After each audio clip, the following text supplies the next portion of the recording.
na naman ang mga implication nila. Kagagawan ko na naman yan. Sila ang naggigipit sa akin. Masyado na nila akong ginigipit, inaapi, tapos ganyan pang gagawin nila. I think ang problema niya is heinous crime.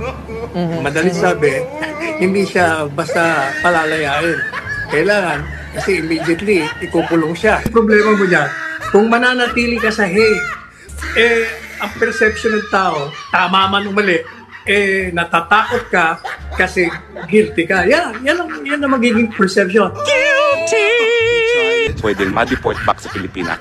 Bumalik na lang siya at harapin niya kung totoo ang sinasabi niya na wala siyang kinalaman. Harapin mo na, magpakalalaki ka. Araw-araw na Anong kinakatakot mo?